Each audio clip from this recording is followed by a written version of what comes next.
On est en direct, vous pouvez y aller. Bon matin à tous and welcome to all to this Committee of the Whole meeting on Tuesday, October the 19th, 2020 at 9 o'clock. In order to establish quorum, I will call upon each elected councillors so that they can attest to their presence. Nous allons commencer par M. Tsurunakis. Présent. M. Baud. Présent. M. Chamaillard a motivé son absence. Alors, M. Lefebvre. Présent. M. Paquette. Présent. M. Campbell. Présent. Alors, nous avons le quorum et nous sommes à l'item 2 qui est l'adoption de l'ordre du jour. J'ai besoin d'un proposeur et un appuyable. M. Paquette qui propose et quelqu'un pour appuyer. M. Campbell qui propose l'adoption de l'ordre du jour. Tous en faveur? Adopté. Déclaration de conflit d'intérêt? J'entends aucune, donc aucune. L'item 4, présentation, nous en avons aucune. Et l'item 5, ce sont des sujets des membres du conseil. Donc, nous sommes déjà à 5.1, qui est un sujet de M. Paquette, de retourner aux réunions du conseil en présentiel. Alors, M. Paquette, je vous cède la parole. Merci, Mme la maire. Oui, je crois que nous devons commencer à songer un retour éventuel à la salle du conseil.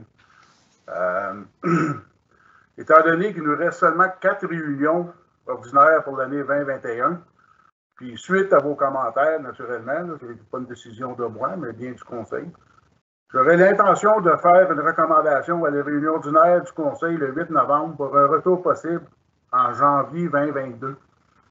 La raison pour laquelle je demande janvier 2022 est pour voir les effets de la COVID-19 durant la période des fêtes. Qu'en pensez-vous? C'est une bonne idée ou?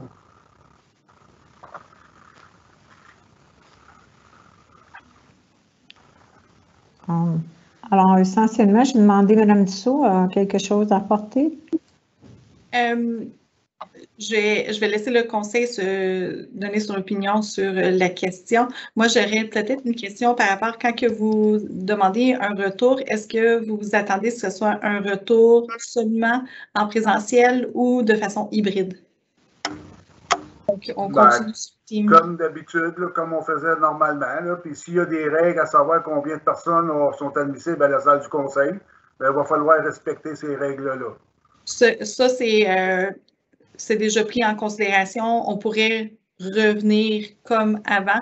Ma question est plus au niveau, est-ce que le conseil, vous désirez continuer le team, l'aspect team? Ben, moi, je pense qu'on avait déjà des caméras d'installer à nos bureaux respectifs. Donc, on pourrait être en direct, la même chose comme avant, puis enregistrer les réunions du conseil comme on le fait maintenant, mais être live à la salle du conseil. C'est peut-être là, on a une pratique cet après-midi. Et puis, Mme Ansley, vous pouvez peut-être parler par rapport au comté, vous avez l'expérience. Nous, on n'a pas l'équipement au niveau de la gestion du son. Donc, qu'est-ce qui arrive, c'est qu'il va quand même nous falloir un régisseur. Et puis, pour continuer les teams, mais on n'a pas des vues d'ensemble.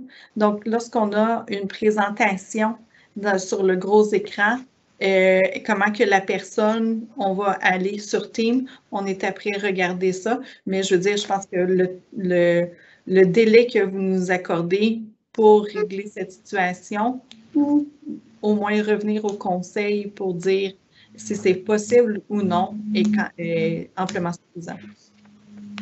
Mais là, c'est parce qu'on parle de plus de 2 mois, là. Oui, exactement. Donc, mais pour l'instant, qu'est-ce que je vous dis, c'est qu'on a une problématique de son. Oui.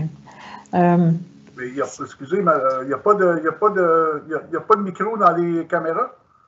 Oui, mais lorsque le micro... peut-être, M. Ruel, vous pouvez m'aider, parce que moi, le niveau technique, je ne suis peut-être pas 100%.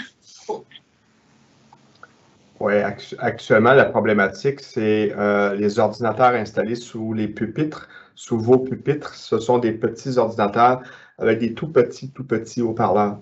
Quand quelqu'un parle via Microsoft Teams, on entend le son à environ 1 mètre de nous venant d'un tout petit haut-parleur comme ça. C'est assez difficile et c'est ce qu'on veut tester cet après-midi avec de simples écouteurs, voir si on est capable d'entendre les autres conversations. En présentiel, tous les membres du conseil, vous pouvez vous entendre verbalement, mais s'il y a un interlocuteur qui vient de l'extérieur et qui est exclusivement sur Microsoft Teams, on n'est pas certain de ça et c'est ce qu'on teste cet après-midi. OK, mais tout ça étant dit, même si on ne peut pas aller live avec Microsoft Teams, on peut toujours être à la salle du conseil pareil. Puis une fois le problème réglé, bien, on tombera avec Teams. C'est ce que je pense, en tout cas. Là. Oui, Monsieur Tsourunakis. Yes. So I think that it's a good deal that we eventually, it's a good idea that we eventually get back to the council chambers, because as good as Teams is, there's something lost in the virtual world that when you're present in council, I think it's a little bit better. So I would support Mr. Paquette's recommendation, and you know, once we get back there, we can fix these issues. And even this issue, it's something only if someone is trying to join us via Teams. So if we're back at council, we could do things how we did it. It's just that the Teams is a way for us to broadcast and continue that good idea, so that the citizens could follow us and could also have a record of our meetings. So I would be in favor of that proposal. OK, Monsieur Lefebvre. Oui, allez-y, Monsieur Lefebvre. Je vais parler à la fin. Parfait, c'est bien. Je suis d'accord aussi avec le commentaire de M. Paquette. Le délai est quand même très raisonnable pour permettre Mme Dussault ainsi que M. Riel d'accommoder, puis le plus tôt qu'on retourne à la table du conseil, bien entendu, il y a un certain côté qu'on parle avec Team. Veut pas, il y a quand même une interaction qui est nécessaire en direct et non pas par la voie de Team. Alors, moi, je trouve que la suggestion de M. Paquette et ses suggestions, et si ça peut nous accommoder avant la date prévue par M. Paquette, bien entendu, ce serait toujours plus agréable, mais je pense que le délai nous donne quand même assez de temps pour l'administration de regarder et de trouver des solutions à ça. Merci. Merci, M. Paquette. J'ai peut-être une question pour Mme Dussault. Et je fais tout simplement une supposition. Advenant que demain matin, nous étions tous en présentiel, incluant les gestionnaires, que nous avons suffisamment de place dans la salle du conseil pour respecter la distanciation. Oui? Oui. OK. Donc, ça fait ça. Et lorsque nous sommes en présentiel, comme on avait auparavant, les réunions sont enregistrées. C'est bien ça? Avant, les réunions n'étaient pas enregistrées. OK. Donc, est-ce que c'est possible? Regardez, là, moi, je ne veux pas vous mettre une contrainte de temps. Tout ce que j'essaie de dire, c'est que, OK, une chose que l'on sait, c'est qu'au moins, en termes de distance, on a suffisamment d'espace pour être en présentiel, les membres du conseil et les gestionnaires. Alors, ça, c'est une chose. Deuxièmement, c'est parce que je peux vous dire qu'on a fait le modèle hybride aux Comtés-Unis et les membres du conseil, on n'avait pas les plastiques qu'on a ici à la salle du conseil. Donc, les membres du conseil ont été obligés d'être assis seulement 4, je pense, à la table du conseil, les autres à la table des gestionnaires, et les gestionnaires étaient via Teams. Cependant, l'administration nous a indiqué que pour faire ça, ça l'avait demandé extrêmement de travail et de testing, puis pour que ça fonctionne bien. Alors, je fais juste vous avertir en termes que le faire de façon hybride, ça demande beaucoup de travail. Ce que j'essaie de voir, c'est que si nous étions tous en présentiel, nous n'avions pas commencé à faire les enregistrements. Et qu'est-ce qui nous empêcherait ou qu'est-ce qu'on aurait besoin pour les faire, ces enregistrements-là? Peut-être que M. Ruel peut nous aider.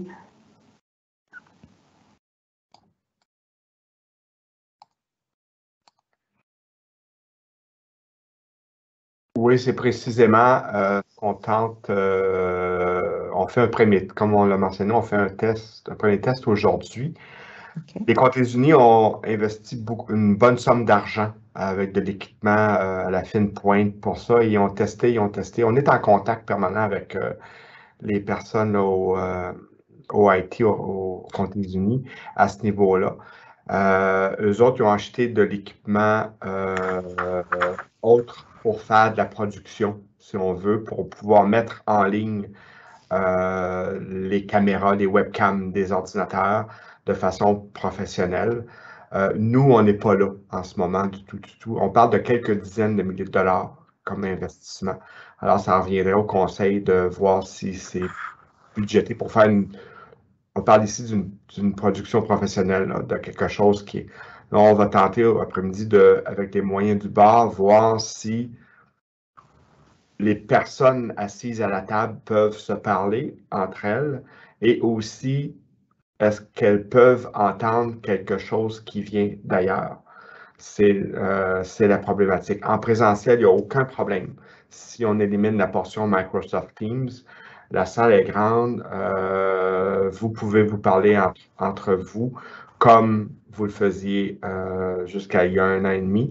Il n'y a pas de problématique. La problématique, c'est si on enregistre et si on met le mode hybride avec Microsoft Teams pour éventuellement mettre les séances, les réunions du conseil sur la chaîne YouTube. C'est cette partie-là qu'on tente de déterminer, voir quel type d'investissement, quel type d'équipement qu'on pourrait faire. Est-ce qu'on peut le faire avec l'équipement actuel, oui ou non? J'espère que je réponds à votre question. Et comme vous êtes déjà en plein milieu de testing, je pense que ça serait peut-être bien de vous donner un peu de temps de faire le testing et de revenir pour nous informer là, comment les tests sont allés. Je sais que M. Timbers avait sa main levée. M. Timbers, je cède la parole. Oui, c'était juste pour un petit peu ajouter sur M. Ruel. Comme il a mentionné, là, les comtés ont dépensé quelques dizaines de milliers de dollars. Donc, puisqu'on est dans les préparations du budget, si les membres du conseil, c'est dans la direction dans laquelle vous voulez aller, ça serait peut-être important de le savoir bientôt qu'on puisse le budgéter au budget 2022. Donc, on va avoir des rencontres le 3 et 4 novembre prochain. Là, donc, d'ici là, peut-être songer à ça. Et si c'est une directive dans laquelle vous voulez aller, à ce moment-là, on pourra le mettre au budget 2022. Oui, certainement. Je pense qu'on devrait vous donner la chance de faire les tests et de revenir au conseil pour nous dire comment les tests sont allés. Si ça ne va pas, mais à ce moment-là, il faudra penser à investir certains argents pour que les réunions soient publiques. Puis aussi, l'autre chose, c'est est-ce qu'on peut, si on est tous en présentiel, est-ce qu'on peut recevoir peut-être 1 à 3 personnes du public? Est-ce qu'on aurait suffisamment l'espace si quelqu'un voulait faire une présentation? Oui, Madame Dussault, vous dites que oui? OK, ça va. Alors, donc ça, je vais écrire. Le problème n'est pas l'espace, mais bien le son. Le son. Le son et l'accessibilité au réseau pour faire la présentation. Ou, comme vous savez, quand on a des présentations, on les met sur le grand écran pour la personne qui regarde, qui est dans la salle, mais qu'est-ce qui arrive si la personne regarde à partir de la maison? C'est cet aspect que nous devons vraiment tester. On est là-dedans présentement, mais on est en contact avec IT dans le sens qu'on a remarqué, je pense qu'une couple de mois, je vous ai parlé de dire « Oh, on a des problèmes techniques pour faire votre demande. » Donc, on est là-dedans à essayer de la régler puis essayer de savoir combien ça va coûter. L'autre chose qu'on sait, c'est qu'avec la pandémie, on a changé un peu les méthodes de travail, la productivité au travail. Les gens, finalement, travaillent beaucoup de la maison. Et puis, je voudrais savoir, est-ce que vous attendez, est-ce que tous les gestionnaires participent à toutes les rencontres? Donc, avant, si vous vous rappelez, avant la COVID, seulement les gestionnaires qui avaient quelque chose à présenter étaient là. Et puis, c'est cette partie que j'aimerais savoir dans le sens que ça consomme quand même beaucoup de temps. Et puis, ben là, présentement, déjà avec les réunions, j'ai des gestionnaires qui me demandent « OK, bon, ben est-ce que je peux partir plus tôt? » Donc, j'aimerais savoir, c'est quoi vos attentes? OK, alors il y a deux sujets, mais on va essayer de se garder sur le premier sujet, puis après ça, on ira au deuxième. M. Paquette a sa main levée. Je vais laisser M. Paquette parler. Oui, exact, Mme En autant que je ne parle pas du déroulement des réunions, le déroulement des réunions devrait continuer ce qui était avant. Si on a besoin de M. Timbers à la réunion, où il se doit d'être là, il est là. Si on n'a pas besoin, ou Mme Céleste n'a pas besoin d'être là, ben elle n'a pas obligé d'être là. On continue le même roulement qu'on avait avant. On s'en va juste à la salle du conseil au mois de janvier. Si on peut le faire team, c'est correct. Si on ne peut pas, bien, qu'on corrige la problématique de temps qu'on va être en présidentiel pareil. Et puis, on continuera le roulement qu'on avait avant. Je ne vais pas changer la formalité des réunions. Je demande juste de retourner à la salle du conseil. Et puis, si le team il marche, puis qu'on peut enregistrer nos enregistrements pour YouTube, correct. Si on ne peut pas, ben, on va attendre patiemment jusqu'à temps que ça vienne. C'est tout. Oui, Mme Dussault. C'est juste parce que depuis le début de la pandémie, on a essayé d'enforcer est-ce que vous avez des questions à demander aux gestionnaires? On a encore de la difficulté à faire ça. Souvent, je vous dis, écoutez, envoyez-moi les questions, puis je vais inviter le gestionnaire à venir vous répondre. C'est cette partie que j'aimerais vraiment clarifier parce que il y a des fois que les membres des gestionnaires, ils sont présents sur Teams, c'est pas très grave parce qu'ils sont de leur maison, ils écoutent, puis si ils entendent leur nom, ils viennent. Mais lorsqu'on retournera en présentiel, je veux vraiment m'assurer qu'on suit les directives du conseil. Donc, si j'ai des questions, je vais inviter le gestionnaire, mais si j'ai pas de questions, le gestionnaire sera, on espère, à partir de Teams qui va écouter la réunion, donc serait disponible. C'est le même que je le verrai, que ce soit le plus efficace pour tous, mais pas de demander à quelqu'un de venir s'asseoir pour une réunion de conseil que finalement on n'y adresse même pas la parole. OK, donc ça serait un mode hybride, n'est-ce pas, Mme Dussault? C'est sûr que l'administration, on veut le mode hybride on est totalement d'accord qu'il y a un avantage au présentiel, mais dans un autre côté, c'est beaucoup plus efficace que ce soit pour nos présentateurs, des fois qui viennent de Toronto, que ce soit pour les membres du public qui ne peuvent pas se déplacer ou même chose pour les gestionnaires qui peuvent être disponibles sans avoir à consacrer leur soirée au complet. Je pense que ça fait beaucoup de sens, ce que vous apportez. Et puis, je pense que la première chose, c'est vraiment de vous accorder le temps de faire votre testing. Mais si les membres du conseil voient qu'on devrait se diriger dans un mode hybride, pour justement que les gestionnaires ne soient pas obligés de tous être là. Non seulement ça, les présentateurs, les gens qui viennent d'ailleurs. Donc, en ayant le mode hybride, donc on a le meilleur de tous les mondes. Et puis, ça facilite aussi la situation. Moi, je trouve que on a déjà 3 réunions par mois. Je trouve que si on a des réunions extraordinaires, j'aimerais vraiment avoir l'opportunité de les faire en virtuel, parce que souvent, c'est appelé en dedans de 48 heures, donc il y en a qui ont différents horaires. Et puis, ça aussi, c'est un autre point à regarder, parce que sinon, ça fait beaucoup de réunions pour tout le monde. Et en les faisant certaines virtuelles, ça serait peut-être plus accommodant. Donc, peut-être qu'on peut vous laisser travailler sur la technique et que vous soyez en mesure de nous revenir peut-être avec des idées ou des façons de le faire en mode hybride, parce que ça semble être plus convenable pour tout le monde et tous les présentateurs et les gestionnaires. Ça va?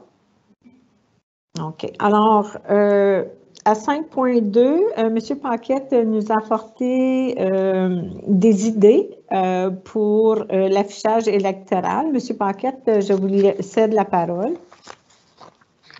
Encore une fois, merci, Mme la maire. Vous avez tous reçu le document que j'ai préparé, ainsi que le règlement 22/2010 en attachement sur Inscribe. Oui. Ceci a pour but de limiter le nombre de pancartes électorales sur les propriétés municipales et ainsi faciliter le travail des travaux publics. En plus, cet ajout au règlement limitera des pancartes qui sont souvent soufflées par le vent dans les fossés et sur les terrains vacants, et qui ne sont jamais récupérées par personne. J'ai trouvé une vieille pancarte l'autre jour dans un fossé proche de la rue Hamden, vers Lansdowne et Hamden, Michel Thibodeau. Donc, vous comprenez que c'est pas d'hier. Et puis, je n'ai pas descendu dans le fossé pour risque de me blesser, mais c'est fort probable qu'il est encore là. Et puis, je ne sais pas si vous avez le document en avant de vous, mais je peux partager mon écran pour ceux qui ne l'ont pas.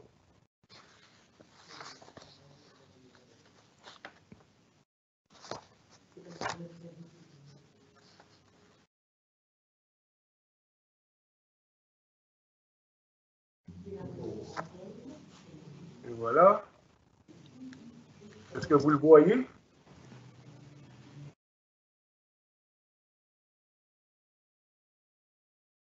Non? Vous ne le voyez pas? Non, Oui. on Oui, vous le voyez? OK, parfait. Bon, ben, si on regarde les terrains municipaux, on parle toujours aux exceptions des endroits mentionnés dans le bylaw numéro 22/2, qui sont l'hôtel de ville, la bibliothèque, le complexe, la station de police, la station de feu, le garage municipal, les deux plans de traitement d'eau, ainsi que la place des Pionniers, le parc de la Confédération, la Maison de l'Île et le Casino Richelieu, et le 2 et 3 de la rue John. Ça, c'est des exceptions dont on n'a pas le droit de mettre d'affiches. Donc, les affiches, ça reste pareil, disons. Là. Et puis, j'ai fait ce que vous voyez comme, j'ai figuré que ça, c'est toutes des feuilles de 4 par 8, donc 32 pieds carrés. Donc, pour empêcher du gaspillage, puis toutes sortes de choses, parce qu'on sait tous que le coroplaste ne se recycle pas. Fait que j'ai dit, comme pour le candidat à la mairie seulement, 5 pancartes de 32 pieds carrés qui sont des 4 par 8. Ensuite, pour tous les candidats, 4 pancartes de 16 pieds carrés qui est de 4 par 4, 8 pancartes de 8 pieds carrés qui sont de 2 par 4, 6 pancartes de 768 pouces carrés qui est de 16 pouces par 48 pouces, puis 36 pancartes de 384 pouces carrés qui est 16 par 24, ce qui, à peu près, tout le monde se sert pour mettre sur les terrains privés. Donc, ça fait un total de pancartes de 59 pour la mairie, puis 54 pour les candidats de postes conseillers. Par contre, comme vous voyez, j'ai fait du highlight en vert. Il serait possible de réduire un nombre de pancartes, soit de 4 par 4 ou un autre, pour le rajouter à une autre grandeur de pancarte. Comme admettons, je ne sais pas, moi, M. X dit, ben moi, j'en veux pas de 4 par 4, je préférerais avoir des 16 par 48, puis des 2 par 4. Bon, ben, il pourrait rajouter les 4 pancartes de 4 par 4 à une de ces deux catégories-là ou les diviser en deux. Là. C'est pas trop compliqué, pas trop dur à comprendre non plus. Et puis concernant les propriétés privées, là, si un propriétaire va avoir 50 pancartes d'un candidat sur son parterre, on ne l'empêchera pas. C'est illimité. Moi, je parle strictement des terrains municipaux. Puis les pamphlets aussi, c'est illimité. On en fait 10 000 pamphlets, vous en faites 10 000, on en fait 20 000, on en fait 20 000. Puis ça, là, ça a pour but là, de réduire le montant des pancartes électorales, puis faciliter le travail des employés, puis empêcher une pollution de pancartes électorales sur les propriétés municipales. Puis aussi, j'ai remarqué une autre petite anomalie dans le règlement, c'est que ça prendrait un changement d'adresse pour la station OPP et la section 4.1, puis ajouter la banque alimentaire aux restrictions aussi, à la section 4.1. Je suis ouvert pour vos commentaires, c'est pas ancré dans le ciment, c'est quelque chose qui est très bien discutable. Je pense que c'est une bonne idée de faire, d'une façon ou d'une autre, de limiter le nombre de pancartes dans notre ville. Parce que quand il y a 15 candidats, puis que c'est illimité les pancartes, il y en a des pancartes, puis quand c'est la tombe de gorgeon, les travailleurs municipaux, ils se promènent en rond alentour de tout ça aussi. C'est une perte de temps aussi pour nos employés. Merci.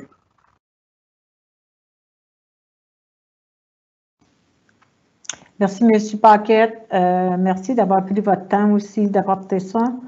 Est-ce qu'il y en a qui ont des commentaires? Moi, je n'ai pas de commentaires. Alors, si... oui, M. Lefebvre.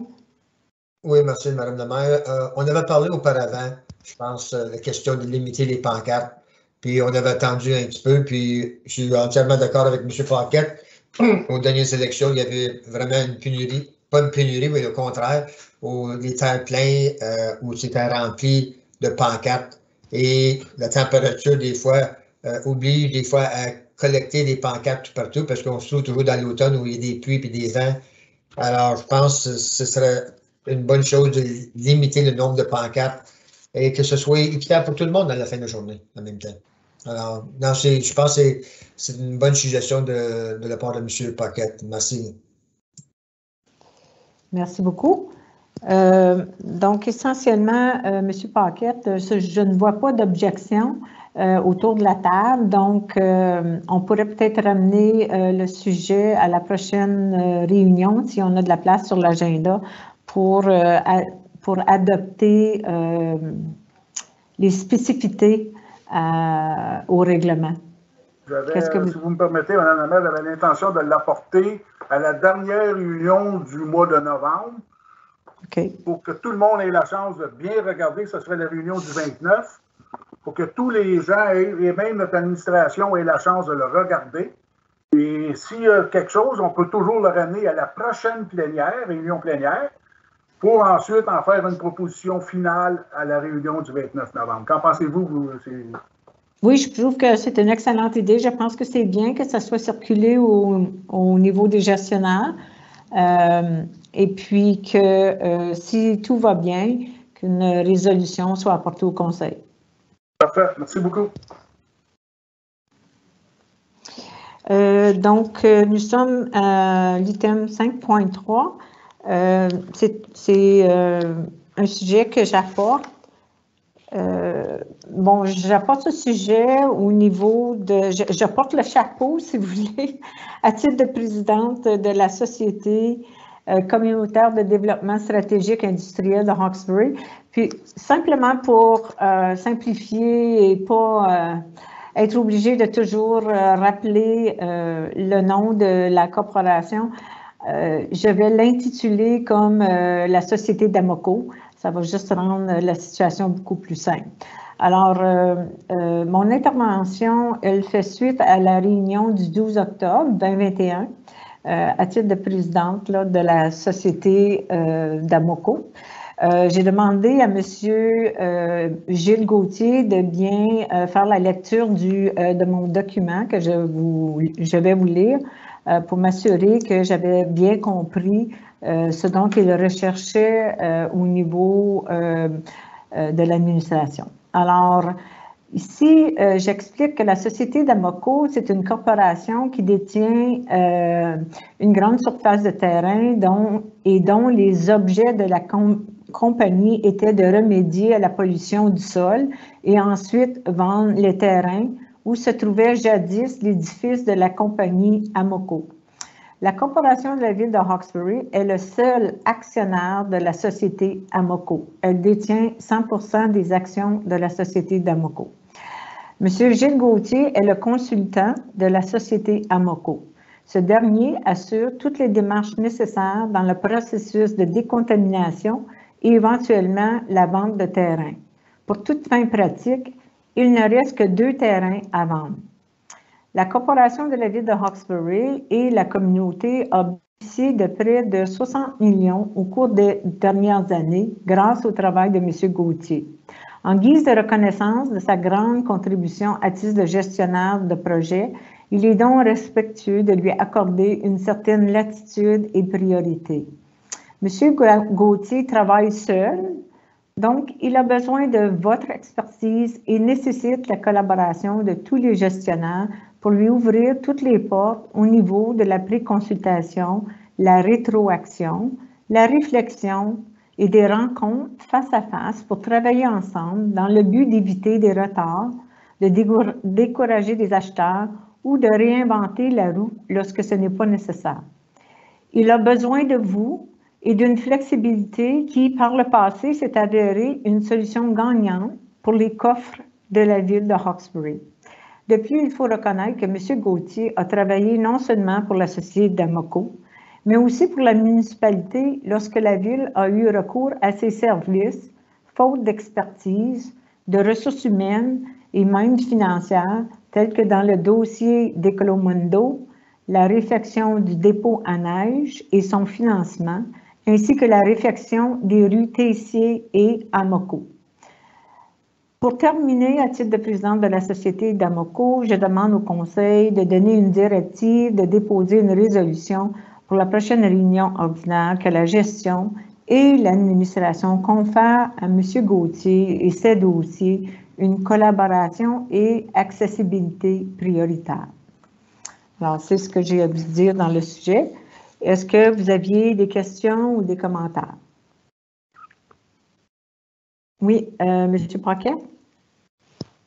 Oui, M. Gauthier est un atout pour Amoco et vous avez entièrement raison. La seule chose, j'ai pas de trouble à donner déjà, comme j'ai mentionné lors de la réunion d'Amoco, déjà c'était des comités. Le comité travaillait avec M. Gauthier de développement économique. Puis ça allait presque directement au conseil. Puis étant donné que tous les membres du conseil siégeaient sur la Société d'Amoco, mais tous les conseillers étaient, incluant la maire du temps, étaient au courant de tout ce qui se passait. Donc, ça allait bien. Entre-temps, M. Gatien est rentré dans le portrait. Comment est-ce que ça fonctionnait avec M. Gauthier? J'en ai aucune idée. Comment ça fonctionne maintenant avec l'administration? J'en avais aucune idée. La seule chose que je peux dire, c'est que oui, il reste seulement 2 terrains, puis ça serait le fun qu'on pouvait les vendre, puis voir aussi quelque chose se construire sur ces 2 terrains-là. Mais y a-t-il vraiment des procédures qu'il faut suivre? Ça, j'en ai aucune idée. Déjà, M. Gauthier pouvait se promener dans l'hôtel de ville allègrement, personne ne l'empêchait. Avec la COVID, c'est une chose différente. C'est quoi, comment est-ce qu'on peut gérer tout ça? Est-ce qu'on laisse M. Gauthier rentrer, sortir à sa guise? Peut-être que oui, peut-être que non. C'est pas moi qui va prendre la décision, c'est le conseil. Mais par contre, il faut prendre toujours en considération qu'il y a d'autres promoteurs dans la ville d'Hawkesbury qui vont peut-être dire comment se fait? Lui, il a le droit, moi, j'ai pas le droit. Donc, c'est-tu ouvrir une porte ou une canne de verre? C'est la question que je me pose. Monsieur Paquet, il faut reconnaître que, d'abord, lorsque M. Gauthier vient à l'hôtel de ville, je dois admettre, à ma connaissance, il fait toujours des rendez-vous. Ensuite, il ne faut pas le comparer aux autres développeurs. Il faut comprendre que M. Gauthier est le consultant embauché par la société d'Amoco qui appartient totalement à la ville. Alors, je ne vois pas que rendu à ce stage-ci, qu'on lui demande de changer sa façon de faire. On est rendu à la fin du projet et essentiellement, quand vous le voyez se promener dans les allées de la ville, c'est parce qu'il a des rendez-vous. Je ne vois pas M. Gauthier venir ici sans rendez-vous, surtout avec la COVID. Il vient pour soit porter de l'information, venir chercher des chèques, faire des rencontres avec d'autres personnes. C'est fait sur rendez-vous. Donc, je ne vois vraiment pas la problématique là. Madame Dussault, vous aviez quelque chose à apporter? Monsieur Gauthier est un atout pour la ville, pour la communauté. Il est une personne très respectueuse qui va tout le temps prendre un rendez-vous, va tout le temps écrire un message. À ce niveau-là, il n'y a aucun problème. La problématique qui est soulevée aujourd'hui est une problématique de transparence. Malheureusement, on amène quelque chose en semblant dire que l'administration ne lui confère pas des rendez-vous. Écoutez, j'ai même passé plus d'1 heure dans mon bureau. Si ce n'est pas la semaine passée, c'est la semaine d'avant. Il a eu énormément de rencontres avec l'urbaniste. Présentement, nous avons un devoir de rencontrer plusieurs développeurs et il a déjà une place privilégiée du fait qu'il arrive très préparé, il a des questions qui sont très pertinentes et la ville, on se doit d'un peu d'un mandat de consultation. Vous allez voir dans le rapport du mois qui va passer dans le prochain mois, cependant, et ce n'est pas moi qui l'ai demandé, l'urbaniste a vraiment mentionné à quel point que l'urbaniste, elle est utilisée énormément comme consultante et donc, ça l'empêche de travailler sur d'autres dossiers un petit peu plus que qu'est-ce qui arriverait si on était dans une plus grande ville.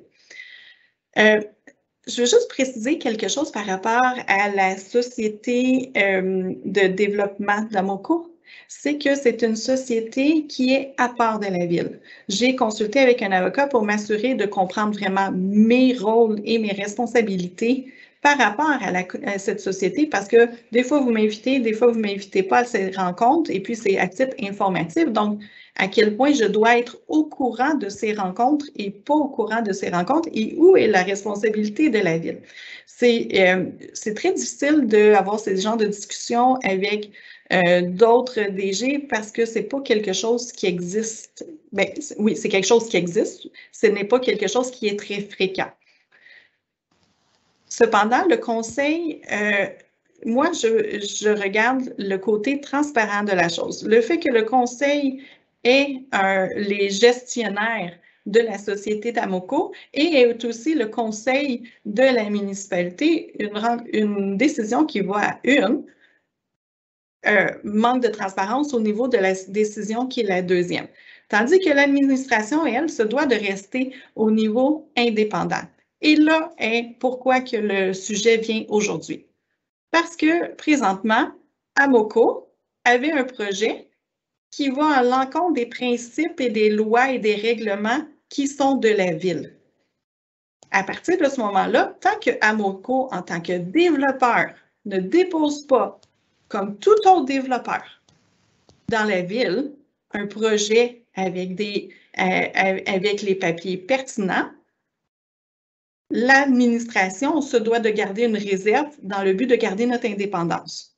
Ce n'est pas un manque de vouloir, ce n'est pas un manque de collaboration, mais c'est bien que l'administration, on se doit de garder notre indépendance parce qu'on a d'autres clients à servir qui sont les voisins, qui ont déjà des terrains, qui ont déjà contacté, qui se demandent des questions.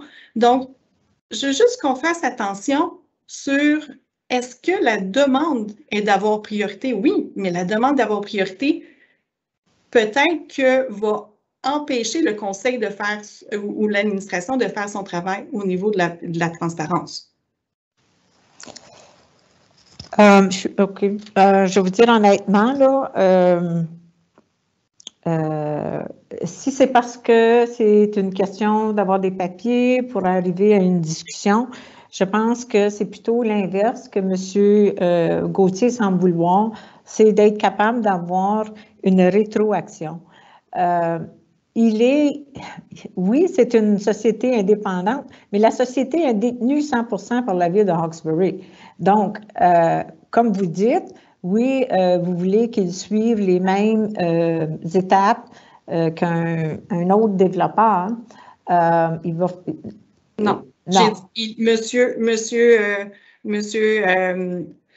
Gauthier, il vient et on prend des rendez-vous avec lui, il vient dans nos bureaux, tandis que les autres développeurs, on les rencontre dans la rencontre de conseil. Donc, on ne peut pas, on a vraiment un service particulier dans le but d'essayer d'aider. Je veux juste peut-être faire attention. OK. Donc, Donc, versus lorsque vous êtes en pré-consultation avec tout le monde. Oui, exactement. OK. C'est pas la même chose du tout. Mais par exemple, le fait que vous emmenez le point aujourd'hui est relié au fait que l'urbanisme et donc la DG, on se doit de protéger les intérêts de la municipalité comme tout autre développeur. Et j'ai été valider ma position auprès d'un avocat du fait que nous, la municipalité, l'administration de la municipalité doit respecter certains de ces règlements, des normes.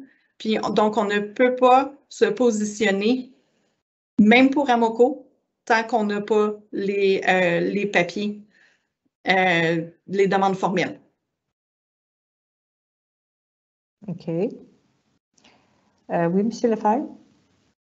Oui, je sais que c'est complexe parce que la société et le conseil, c'est deux entités. Puis le but que quand la municipalité avait créé la société et nommé les membres du conseil, c'est pour avoir le même point de vue et non pas avoir une société composée d'autres personnes et on sera en conflit continuel entre le conseil et la société. Alors, ça, c'est, je pense, une raison, mais je comprends le point de vue, puis on a discuté quand on a eu notre dernière rencontre avec Amoco, parce qu'on parlait de changement de zonage. C'est pas mal difficile d'amener un changement de zonage au niveau de Amoco, faire application à la municipalité. C'est les mêmes personnages parce que la première chose qu'on va t'accuser, c'est un conflit d'intérêts. Puis si jamais on va devant la commission, on va se faire, excuse l'expression, ramasser totalement. Alors, je comprends ce que Mme Dussault mentionne, ainsi que vous, Mme Asseley. C'est complexe, puis ça ne l'est pas dans un sens. Ça dépend des enjeux ou qu'est-ce qu'on parle. Puis quand on a parlé l'autre jour, c'était le changement de zonage et la problématique de tout ça. Oui, je pense que si je ne me trompe pas, M. Lefebvre, M. Gauthier l'a soulevé lorsqu'il a vu que ça devenait une problématique. M. Gauthier a dit à celui qui voulait acheter les terrains il a dit « You are on your own ». Je ne peux pas mettre la ville dans cette situation-là et c'est toi qui va falloir qu'il fasse ces arrangements-là. Il est occupé de beaucoup de choses pour la ville, puis je pense qu'on le remercie tous pour son dévouement à la ville. Mais c'est une chose qu'on ne doit pas traverser. Et surtout, quand on parle de la société, on parle du conseil municipal, on parle des mêmes personnages comme tel. Veut dire sûr, on ne va pas se retrouver devant une commission où on approuve notre propre changement de zonage parce que là, on n'est pas le seul actionnaire. Parce que si jamais on va devant la commission, on va sûrement se faire rejeter et on va être obligé de payer énormément, je pense, pour quelque chose qu'on n'aurait dû jamais adresser. Je pense que M. Gauthier s'est rendu compte de ça parce que, si je ne me trompe pas, c'est peut-être une des raisons qu'on en parle aujourd'hui parce que il dit que s'il avait eu peut-être la chance d'avoir peut-être plus de rétroaction avec Mme Cordonnier, probablement que il y a certains éléments qui auraient sorti puis qu'il y aurait peut-être... Il ne faut pas oublier, Mme Asseley, que M. Gauthier, ça fait une dizaine d'années, puis il y a eu des relations de travail avec M. Miner, Mme Bellil, Mme Groux. Alors, c'était une relation, des connaissances qui s'est bâtie au cours de les 10 et plus d'années. Alors, mais il a eu plusieurs rencontres avec Mme Cordonnier. Donc, juste faire attention ici, il a eu plusieurs rencontres et puis il y a eu des échanges de courriels. Mme Cordonnier a même sorti les éléments de la loi pour fournir à quelqu'un qui nous posait des questions. Donc, vraiment, il y a eu plusieurs travaux qui s'est fait au niveau de la corporation. Et puis, à votre point, M. Lefebvre, qu'est-ce qu'on m'a expliqué, c'est pas juste au niveau de la commission, mais s'il y avait quelqu'un qui s'opposait au changement de zonage et qui, donc, à partir de ce moment-là, votre transparence, c'est vraiment, ça serait mis en question. Et puis, comme je reviens encore à mon point de départ, l'indépendance de la bonne gestion de la ville et des intérêts de la ville. Et il est là la problématique. Ça a été perçu comme un manque de collaboration. C'est pas un manque de collaboration, c'est que je ne peux pas répondre à telle demande dans le but de protéger les intérêts de la corporation. OK.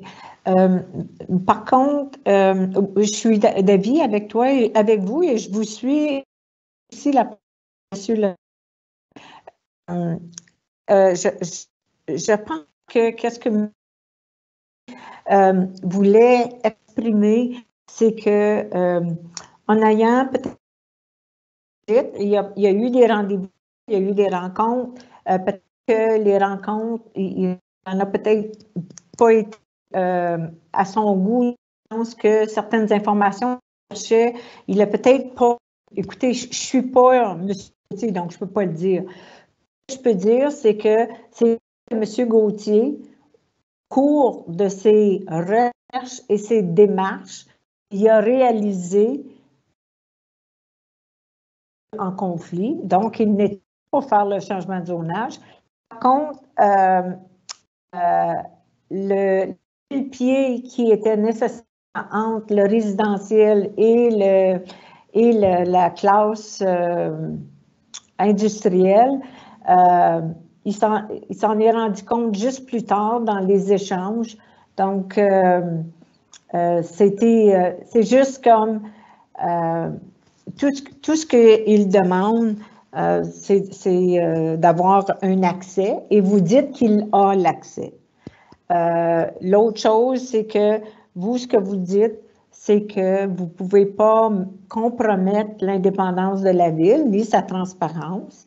Comment vous allez adresser ça? Je ne sais pas. Est-ce que la Société d'Amoco va être obligée d'obtenir l'opinion d'un urbaniste indépendant dans le futur?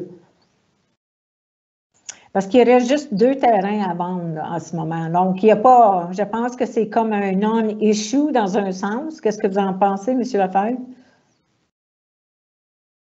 Je crois que oui. Il reste 2 terrains. Puis, si vous regardez le règlement de zonage, puis le regardez parce que le terrain de Colomondo, dans le temps, c'était en 2012 où ça a commencé. Puis, si vous regardez la section 2,43 du règlement de zonage, où il y a les marges de recul, vis-à-vis des classes industrielles. Et si jamais on veut réduire ça, il faut adresser ça par une étude avec le ministère de l'Environnement, qui voudrait dire que l'effort, probablement que ça n'arriverait jamais. Non. Alors, il faut respecter le zonage actuel puis travailler avec, je pense. Je pense que monsieur... Avec le dernier offre qui a été retiré, puis c'est connu, ce règlement, depuis au moins une dizaine d'années, si pas plus longtemps. Il n'a pas changé quand il a été refait en 2018. Alors, je pense, puis comme M. Gauthier l'a reconnu aussi, qu'il faut travailler avec le zonage qui est commercial routier ou commercial général et qu'on travaille avec ça. Puis, comme vous avez mentionné, il reste 2 terrains simplement. Puis, éventuellement, je présume la société, à un point, il va être déçu, mais peut-être on va être obligé de le garder pour fin de question de continuer à faire la vérification de l'environnement et les obligations envers le ministère. Mais pour le moment, comme vous avez mentionné, 2 terrains et le terrain de zonage va rester intact. Je pense que nous sommes rendus là. Merci. Je pense que M. Gauthier ne s'objectait pas au zonage ni au fait que le 1000 pieds devait être respecté. C'est pas comme si on était à 950 pieds, mais on est à 500 pieds. Donc, on est vraiment loin, là. C'est même plus une dérogation mineure, là. On parle de quelque chose de majeur. Donc, même lui, il l'a reconnu. Oui, tous les membres de Amoco étaient fiers de voir la possibilité d'un usage mixte. Mais on a réalisé qu'à la suite de ça, puis une des réunions qu'on a eues avec Amoco, malheureusement, M. Paquet avait des engagements, puis il n'a pas pu assister. Mais je pense que M. Paquet, s'il y a des commentaires, il était au courant, parce que c'est quand même durant son thème du conseil que la question de Ecolomondo, il avait soulevé. Peut-être, M. Paquet, vous avez des commentaires ou non? Alors, je vais juste laisser Mme Dussault peut-être faire la conclusion, là. Bien, juste revenir sur le fait, on a discuté, c'est quoi la Société de développement économique ACD-SIH, donc la société Amoco. Et puis, c'est une société au même titre que Hydro, au même titre que la bibliothèque, qui est séparée. Mais du côté développement économique, on a des intérêts communs envers la communauté. Cependant, le point de Mme Ansley était de faire passer une recommandation. À partir de ce moment-là, finalement, si vous faites passer une recommandation, c'est quelque part, vous dites, on enlève de la transparence au processus. Tandis que moi, je vous confirme que M. Gauthier, il était même dans mon bureau il y a à peine 2 semaines. Donc, j'aimerais savoir vraiment où est le problème. Le fait que ça arrive maintenant, c'est que la direction que la Ville disait pour ce projet, pour dire, écoutez, c'est pas un projet que la Ville devrait supporter, mais les directeurs d'Amoco sont le conseil municipal, donc nous, on se doit de garder notre indépendance, n'a pas plu. Et puis, suite à ça, ben voici, là, on a une recommandation d'avoir un passe-droit. On nous demande, oui, un passe-droit dans le sens que ces dossiers sont prioritaires parce que, oui, ils apportent du développement économique dans notre ville. On ne peut pas le comparer à la corporation de bibliothèques ni la corporation de l'hydro. On ne parle pas de la même chose. Mais comme vous dites, si vous rencontrez M. Gauthier, comme vous le faites, Mme Cordonnier le rencontre lui aussi, alors voyons comment les choses se dérouleront. M. Gauthier, même si parfois quelqu'un va dire non à cause du règlement de zonage, c'est sûr qu'on peut pas l'empêcher de regarder un petit peu plus loin. Mais ça ne veut pas dire, lorsqu'il va venir devant la Société d'Amoco, que le Conseil va être en faveur de déroger au règlement de zonage non plus, parce qu'on reconnaît aussi nos responsabilités. Alors, on va laisser le sujet comme tel. Je ne pense pas que c'est nécessaire d'aller plus loin. Si vous voulez, nous allons procéder à l'étape numéro 5.4. J'avais des petites questions, juste des petites mises à jour que je demandais, essentiellement sur les installations municipales. Je sais qu'il n'y avait pas beaucoup d'informations pour vous autres et je m'en excuse. J'avais envoyé mes questions, mais on les a toutes rassemblées. Alors, essentiellement, j'avais 3 questions qui s'adressaient à M. Cardarelli, qui est avec nous, je pense. Rebonjour, M. Cardarelli. Bonjour, Mme le maire. J'espère qu'on vous a soumis le long de les questions plus au long. Oui. Ah, OK, merci. Alors, M. Cardarelli, je voulais juste que vous me fassiez juste un petit sommaire de l'inspection qui a eu lieu sur les installations de jeux.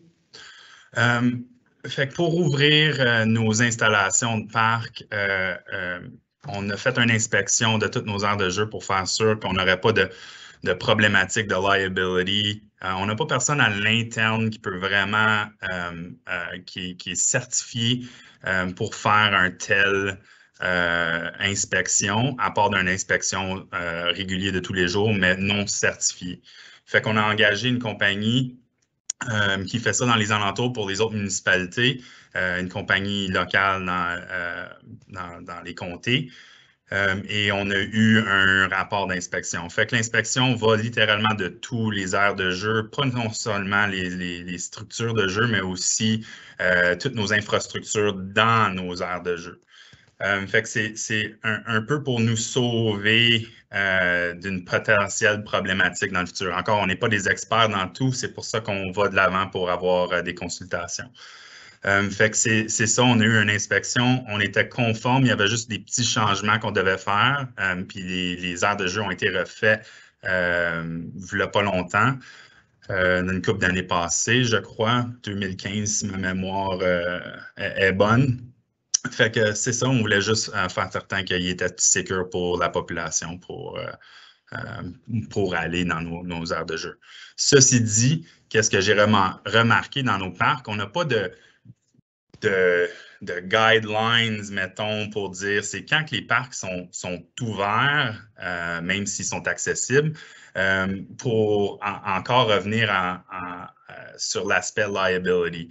Fait que ça serait bon d'établir qu'on est en train de travailler en ce moment, le département, pour voir qu'est-ce qui est la tendance dans les autres municipalités environnantes, dû au fait du liability. Fait que si quelqu'un rentre dans nos parcs et se fait mal au mois de novembre, décembre, mais on n'a pas rien d'établi qui dit que le parc est fermé dans ces périodes de temps-là. Fait que si quelqu'un se fait mal, on pourrait se faire actionner. Fait qu'on est vraiment exposé de ce côté-là. Fait qu'on travaille pour revenir au conseil avec une politique d'ouverture et de fermeture de parc avec les enseignes appropriées à chaque entrée de parc.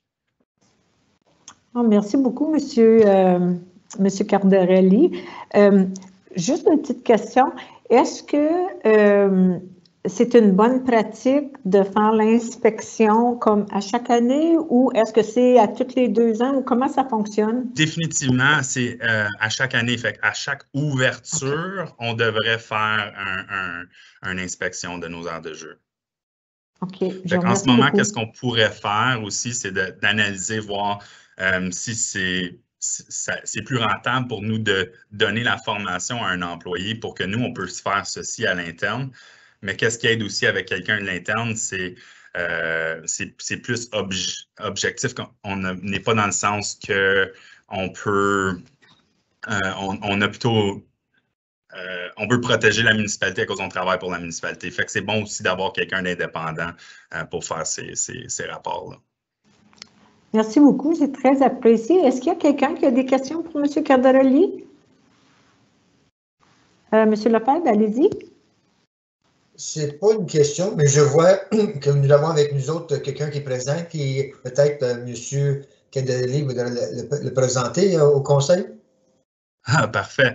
Fait que merci beaucoup, M. Lefebvre. J'ai avec nous Carlos Nakaja, qui est notre nouveau gestionnaire des installations pour notre département des loisirs et du tourisme.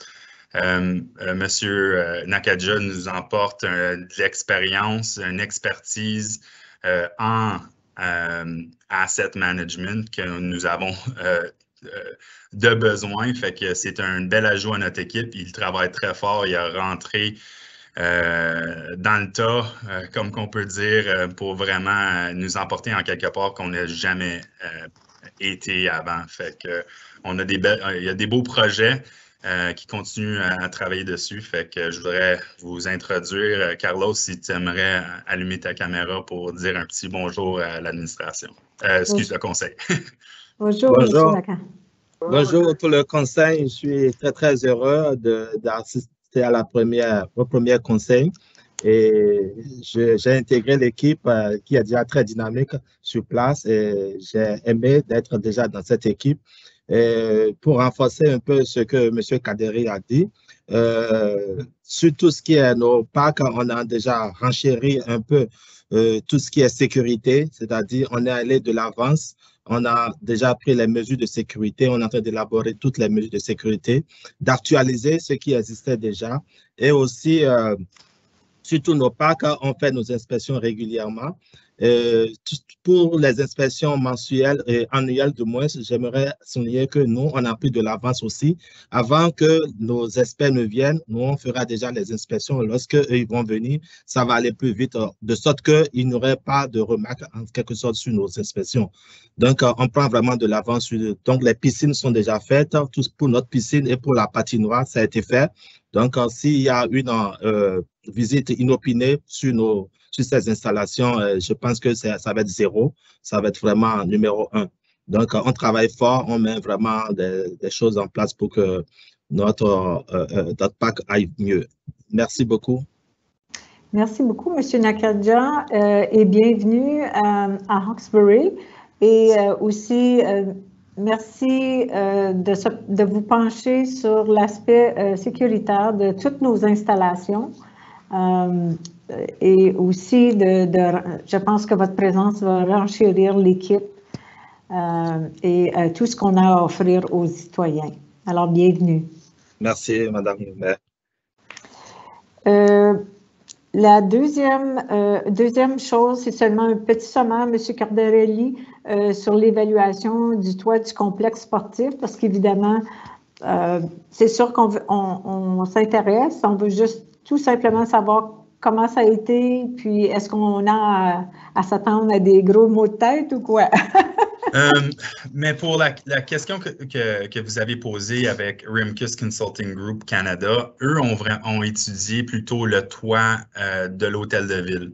Okay. Fait que c'était venu à mon attention qu'on avait des travaux qu'on avait commencés, mais qui n'ont pas été complétés, qui étaient identifiés comme un potentiel d'une grosse problématique due à un manque de maintenance préventive pour le toit.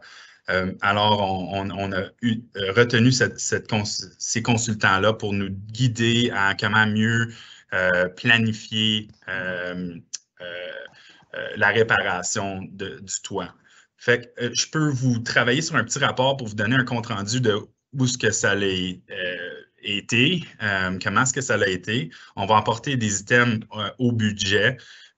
Comme un projet capitaux mais qu'est-ce que je pourrais faire? Vous donner un petit rapport, un petit compte-rendu pour la prochaine régulière pour vraiment vous préparer pour le budget sur le côté capitaux.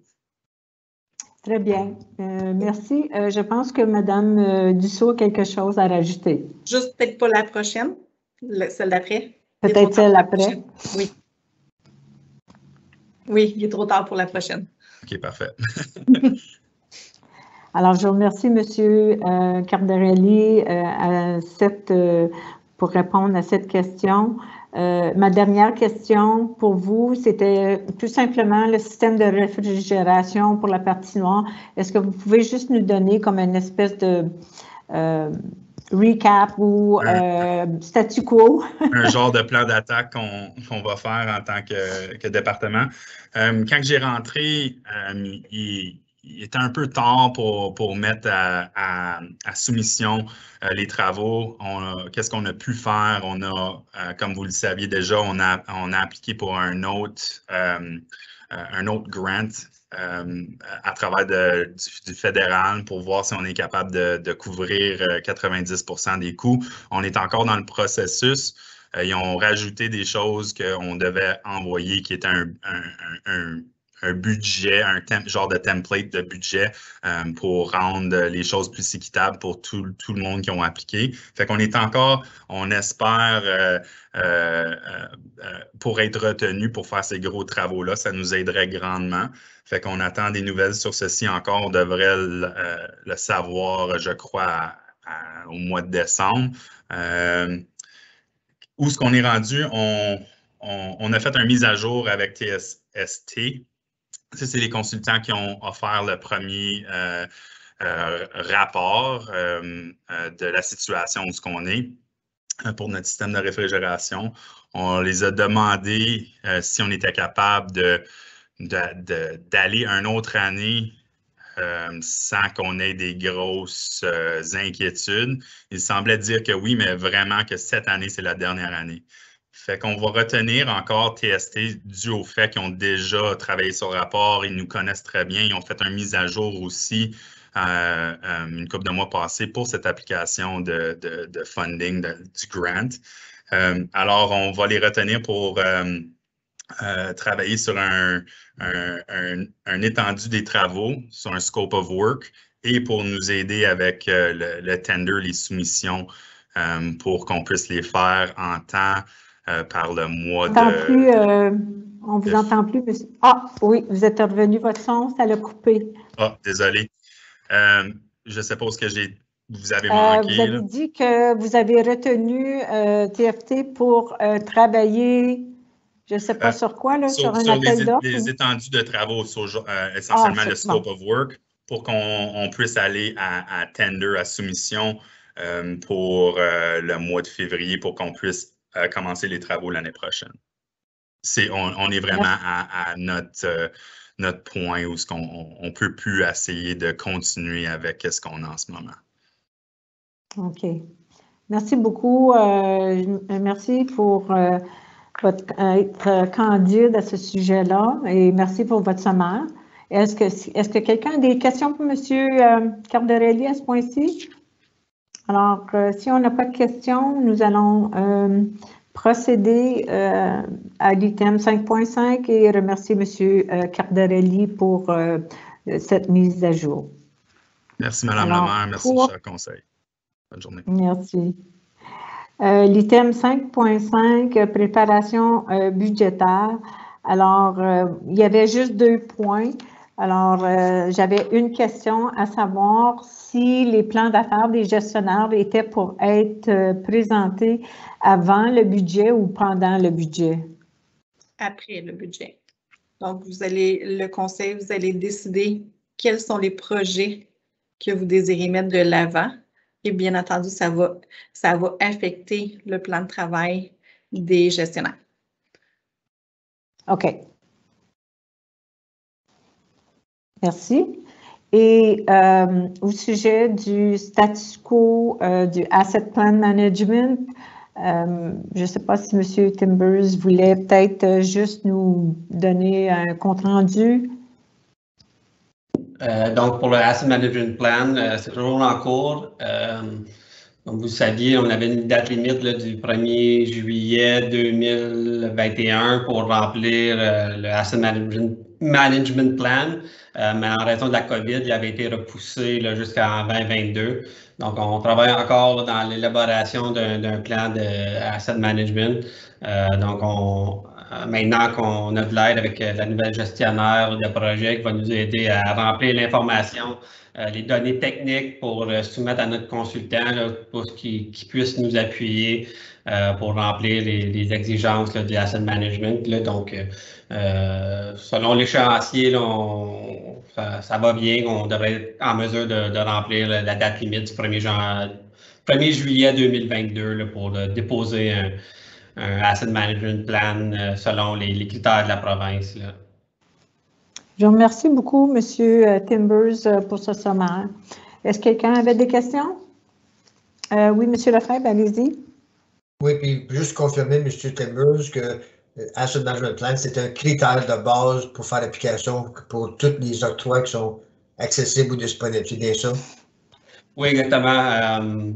Dans le fond, les applications futures vont nous demander souvent une copie de notre Asset Management Plan ou ils vont demander dans notre Asset Management Plan quelle est la priorité de l'asset que je veux remplacer avec la subvention.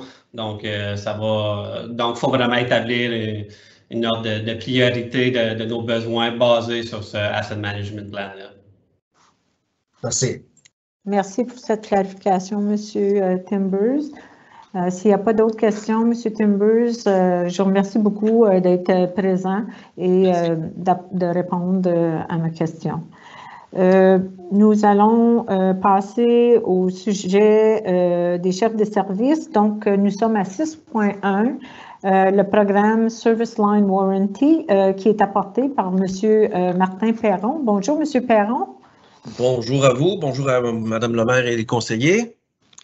Et merci pour nous avoir soumis quelque chose, ce genre de projet qui semble assez intéressant. Alors, je vous cède la parole. C'était juste pour, on avait eu Mme Élise qui était venue nous présenter, Mme Dostal, ce service qui est pour les citoyens. Donc, on sait là, que je vous ai donné la présentation en français. Je l'ai en anglais pour ceux qui sont intéressés, jamais. C'était juste parce que le temps a passé vite. Mme Dostal a dû quitter pour maternité. Ensuite, il y a eu le COVID. Ça fait quand même 2 ans qu'elle est venue présenter. Je voulais juste le remettre un petit peu sur la table pour penser à... On était rendu à proposer un marketing agreement. Donc, il y avait comme l'utilisation des logos, puis un peu de notre liste de contacts, etc. pour faire avancer ce projet-là, qui quand même devrait être autogéré par eux autres. C'est juste qu'au début, il y a comme un petit peu d'implication de la ville. Donc, il fallait qu'on aille de l'avant pour proposer un marketing agreement dans un temps futur. Donc ici, aujourd'hui, c'était surtout pour vous demander si c'était le temps était venu ou on se donnait encore un petit peu de temps en 2022 pour repenser à tout ça. Donc, naturellement, il y a des ristournes pour la ville. On parle de 5% des montants qui ont été utilisés par cet organisme-là à but non lucratif. Donc, je voulais juste le remettre un petit peu sur la table pour pas qu'on l'oublie. Je pense que pour nos citoyens, c'est quelque chose de vraiment intéressant. C'est des coûts des fois qu'on pense pas là, entre la maison et la ligne de propriété. Donc, c'est ça. Puis, c'est quand même pour la ville aussi une bonne gestion des fuites d'eau aussi là, qui sont réparées par... puis les citoyens ne reçoivent pas des grosses factures. Donc, encore une fois, on pourrait retourner dans les détails, mais c'est des montants... quand même très intéressant par mois. Là, on parle de 7-8 $ par service, donc sanitaire et pour l'eau. Donc, pour des montants total de 75 $, quelque chose comme ça. Je n'ai pas les chiffres exacts, ça a changé depuis 2 ans. Je pourrais vérifier, mais c'est ça. C'est quand même des montants pas si importants. Puis on sait que des travaux de cette nature, souvent, c'est des milliers de dollars. Là, creuser, aller réparer la ligne d'eau entre la ligne de propriété et la maison. Donc, c'était juste pour vous ramener ça un petit peu le sujet, puis j'attendais un petit peu les directives pour savoir si c'est quelque chose que vous vouliez aller de l'avant en 2021 pour le marketing agreement ou on pense à 2022. Le seul dernier commentaire que j'aurais, c'est qu'à l'époque, il n'y avait pas tellement de municipalités. Il y en avait quand même un certain nombre. Là, j'ai vu le nombre est grandissant, puis on parle de grandes municipalités aussi. Donc, puis même alentour de nous autres, il y a beaucoup de municipalités qui participent à ce programme. Donc, c'était un petit peu ce que je voulais faire aujourd'hui avec vous. Merci, M. Perron. Est-ce qu'il y en a qui ont des questions pour M. Perron? M. Campbell. Oui, avec cette assurance-là, faut-tu que tout le monde embarque dans la ville ou c'est ça que j'ai de la misère à comprendre? Là? Une très bonne question. Non, c'est ça, c'est optionnel. Donc, ils vont faire une distribution, le papier. Donc, vous embarquez pas. Vous embarquez pour un certain temps. Si ça ne fait pas votre affaire, vous débarquez. Donc, il n'y a pas nécessairement d'obligation. C'est sûr que nous, la ville, je pense que dans le marketing agreement, on s'engagerait avec le programme pour 3 ans, avec une possibilité peut-être de renouveler d'1 an. Mais lorsqu'on sera rendu à l'agreement, on pourra décortiquer ça un petit peu plus. Mais pour le citoyen, c'est lui qui décide s'il veut ou s'il ne veut pas embarquer. OK, merci. Monsieur, excusez-moi, est-ce que vous aviez la main levée? Excusez-moi. Oui, mais je pense que je pense que je suis mieux de faire mes devoirs avant de poser aucune question, là, parce que je veux vérifier avec ma compagnie d'assurance à moi avant. C'est un bon point, M. Paquette. Donc, moi, je vais prendre la parole pour ça. C'est spécifié par l'organisme de vérifier avec ses assureurs en premier, parce que dépendamment de votre assurance, ça se peut qu'il y ait des couvertures déjà là-dessus. Oui, mais peut-être aussi qu'on peut avoir des couvertures si on ne l'a pas, puis il faudra comparer les prix aussi. Là. Exactement. Donc, c'est bien spécifié dans la lettre d'introduction aux citoyens de s'assurer de vérifier avec son compagnie d'assurance. En passant, c'est pas une assurance selon eux, c'est un but non lucratif, là. Donc, mais ça semble beaucoup comme une assurance. OK. Monsieur Lefebvre, allez-y. Oui, juste deux questions, M. Perron, et merci pour avoir présenté ça. Ça me dit quelque chose, je dois admettre, là, quelque chose dans le passé, peut-être. J'ai déjà vu ça, semblable. Premièrement, LAS, ça, c'est à travers la AMO. C'est bien ça? Exactement, oui, c'est bien ça. Alors, il y a une certaine, quand même, confiance, si je peux dire, à travers de ça, parce que c'est à travers la AMO. C'est une société de AMO. Deuxièmement, la gestion, parce que qu'est-ce qu'il demande, c'est simplement l'appui de la municipalité. On ne sera pas gérer et collecter et faire que ce soit pour la gestion normale de l'administration. Ce sera un arrangement direct entre le propriétaire et la société. C'est bien ça? C'est exactement ça, c'est ça. Au début, c'est sûr, comme je vous dis, ils prennent peut-être un peu notre temps un petit peu là, pour les contacts puis nos logos, mais il y a une ristourne là, de 5 %, c'est ça. Donc, il y avait aussi cette question-là qu'on pourra discuter plus longuement, mais il y avait une question de est-ce qu'on veut reprendre les ristournes ou on donne les ristournes même aux citoyens, mais on pourra en reparler, mais c'est ça, c'est juste, il y a quand même un petit 5 %, je pense, des travaux exécutés dans l'année qui reviendraient à la municipalité pour justement utiliser ces logos, etc. Mais c'est autogéré, oui. Vous avez un taux de participation des autres municipalités par les résidents ou c'est vraiment... C'est vraiment difficile, c'est vraiment pas difficile, excusez, c'est vraiment, ça diffère beaucoup. Donc, dans les grandes municipalités, c'est sûr que le pourcentage n'est pas si élevé. Dans d'autres, c'est plus élevé, mais je vous dirais que peut-être l'affaire que j'ai vue qui m'a sauté plus aux yeux, c'est les plus vieilles municipalités. Il semblait avoir plus de monde qui voulait participer. Monsieur Paquette? Oui, merci, Mme Lamar. Concernant les ristournes, qu'on l'injecte dans les citoyens ou pas, en bout de ligne, le ristourne qui revient à la municipalité retourne aux citoyens pareil.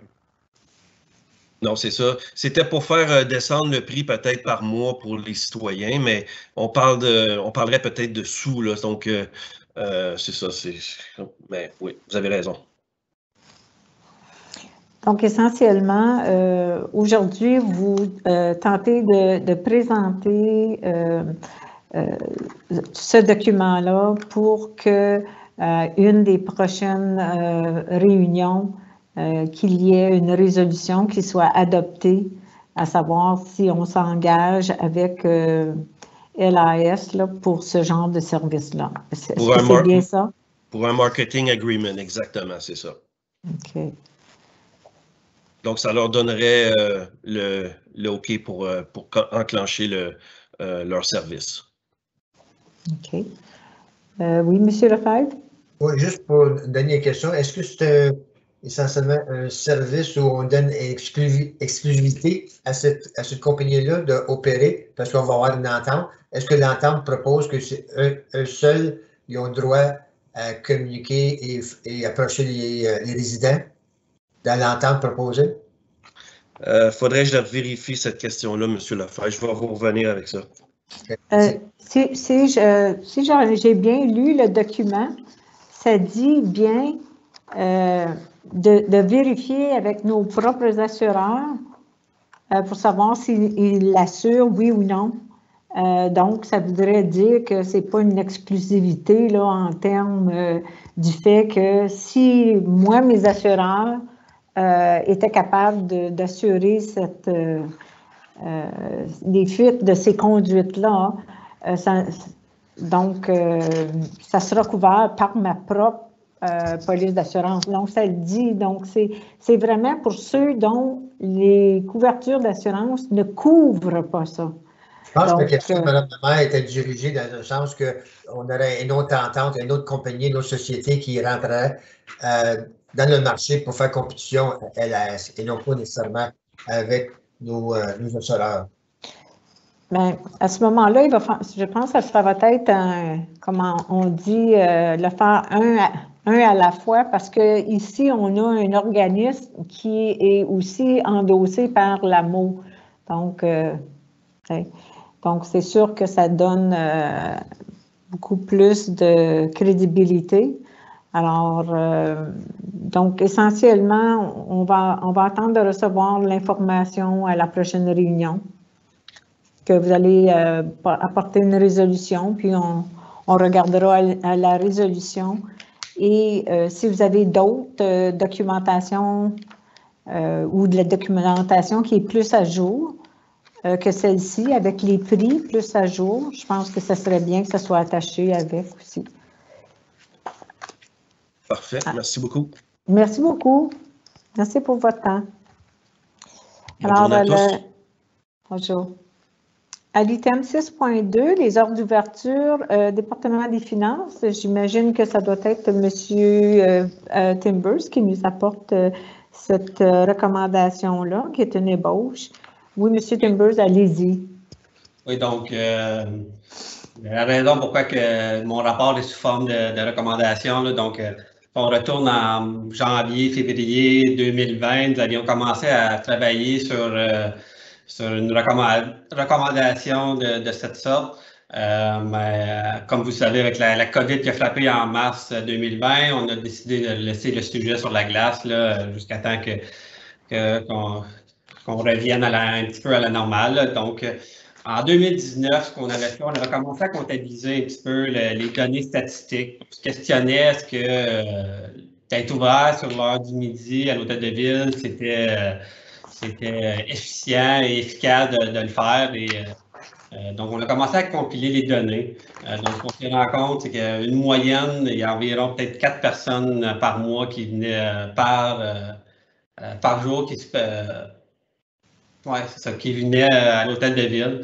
Donc, on a compilé les données. Ce qu'on s'est rendu compte, c'est qu'environ 35-40% du temps, les gens qui se présentaient sur l'heure du midi pour les services de l'hôtel de ville, c'était même pas pour le service des finances, c'était pour accéder aux autres services. Donc, dans le fond, il y a ces gens-là qui se présentent, presque la moitié, on devait les retourner parce qu'on ne pouvait pas les aider. Lorsqu'on peut, on essaie de les accommoder le plus possible. On a quand même des limites à ce qu'on peut donner comme service aux finances. Donc, c'est une des raisons pour laquelle on amène ce sujet-là. Ensuite, comme vous savez, la COVID a changé aussi beaucoup de choses. Les méthodes de paiement ont changé. On a poussé beaucoup les paiements électroniques, les paiements par chèque dans la boîte de dépôt qui est ici à l'hôtel de ville. On a vraiment poussé les paiements préautorisés. Aujourd'hui, on a pratiquement un quart des citoyens qui sont enregistrés sur le paiement préautorisé. Donc, c'est quand même un montant considérable. On est en train d'implanter le système de paiement électronique par carte de crédit sur notre site web qui est présentement en cours. Là. Donc, la première phase, ça va être le paiement pour les taxes, les frais usagers et les contraventions. Donc, ça va être la première étape. Et si ça va bien, éventuellement, on aimerait étendre à tous les paiements, tous les autres paiements, les licences de chiens, les licences de commerce, tous les paiements qu'on peut faire à la municipalité. Donc, on pousse des méthodes alternatives de paiement. Donc, la raison pourquoi, c'est que vraiment, on se demande est-ce que c'est efficient d'être ouvert sur l'heure du dîner? On doit gérer les horaires. Une personne doit aller dîner plus tôt, l'autre personne dîne plus tard. Dans les cas de vacances ou de congés, la personne se trouve à faire une heure supplémentaire. Donc aussi, la personne qui remplace pendant l'heure de dîner de l'autre, elle ne peut pas avancer sur tous ces dossiers. Donc, je pense que c'est une question d'efficacité, d'efficience. Je crois qu'il fut une époque où est-ce que les commerces et l'industrie avaient peut-être des quarts de travail qui étaient fixes de 8 à 4 avec l'heure de dîner de midi à 1 heure. Mais je pense qu'en 2021, les quarts de travail ont changé. Les gens peuvent dîner de 11 heures, midi, 1 heure. Donc, est-ce que vraiment il y a un besoin d'être ouvert sur l'heure du dîner? Et aussi, c'est quand même mélangeant pour la population. Le service des finances est ouvert, mais les autres services sont fermés. Donc, les gens se présentent à l'hôtel de ville. Croax est ouvert, mais c'est ouvert à moitié. Donc, je pense que ça serait peut-être plus facile d'être uniforme, que tous les services soient fermés sur l'heure du dîner. Également, ce que j'ai oublié de mentionner, c'est que historiquement, le service des finances prenait les paiements pour les services techniques, pour la greffe. Mais maintenant, avec le déménagement des services techniques dans l'ancienne garderie, on les a aménagés avec un terminal de paiement. Donc, ils sont équipés pour prendre des paiements. Donc, ça aussi, dans le fond, ça réduit un petit peu l'achalandage au niveau des finances. Donc, dans le fond, ce que je veux présenter, c'est est-ce que c'est vraiment un besoin nécessaire d'être ouvert pour l'hôtel de ville, pour le service des finances sur l'heure du lunch. Merci beaucoup, M. Timbers. Est-ce qu'il y en a qui ont des questions? M. Paquette, allez-y. C'est pas vraiment une question, Mme la maire, c'est juste que je suis un peu d'avis, ben pas un peu beaucoup, disons, d'avis avec M. Timbers. Tout le monde ensemble pour dîner, puis on ferme la boutique comme on dit en canadien-français.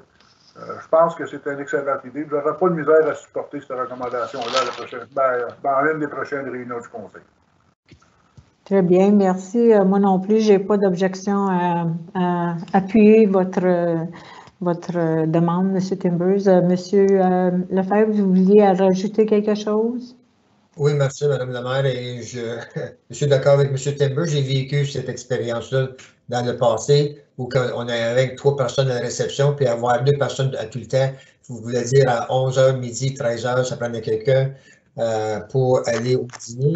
Puis avec les problèmes, comme vous avez mentionné, les vacances et tout, ça créait vraiment des ennuis. Je ne veux pas ouvrir votre parenthèse parce que vous avez parlé de paiement par la carte de crédit. Alors, je ne veux pas embarquer dans ce sujet-là aujourd'hui comme tel parce que ça ne va pas partir de votre part. Mais j'aimerais ça savoir qu'est-ce qui est proposé là-dessus parce qu'on sait qu'il y a des frais de service quand même là-dessus. Alors, c'est juste quelque chose à considérer puis on discuter avec le conseil parce que, bien entendu, il y a des fonds.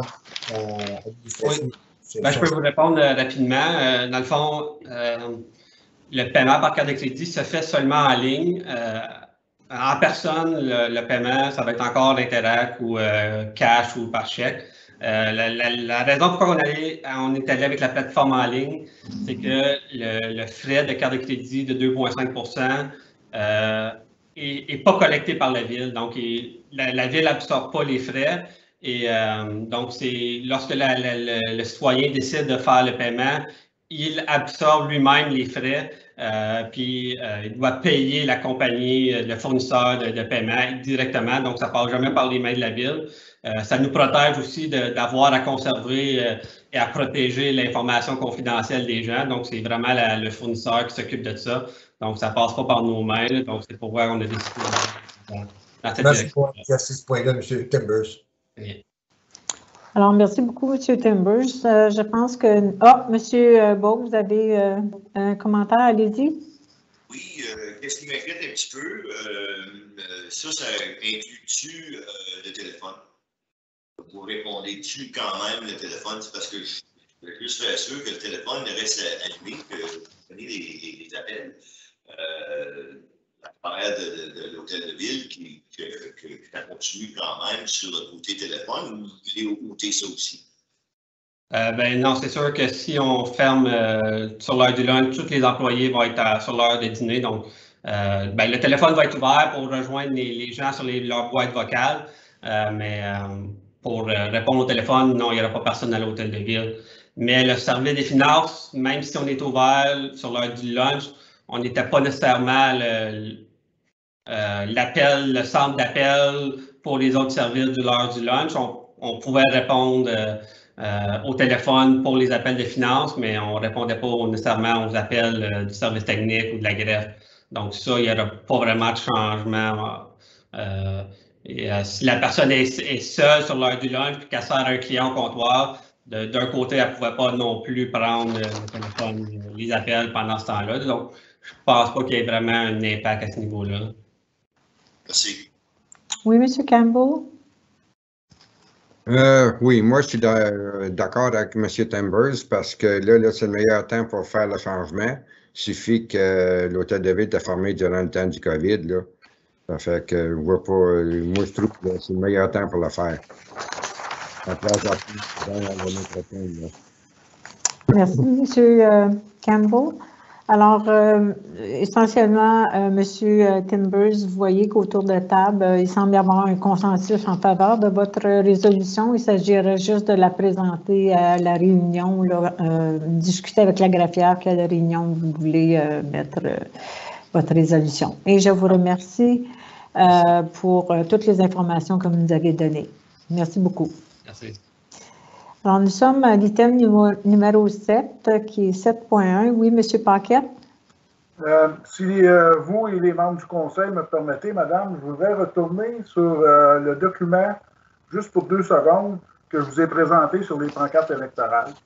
C'est juste que j'ai remarqué en relisant un peu le bylaw 22 de la Réunion 2010, que c'est pas mentionné que c'est des pancartes électorales municipales.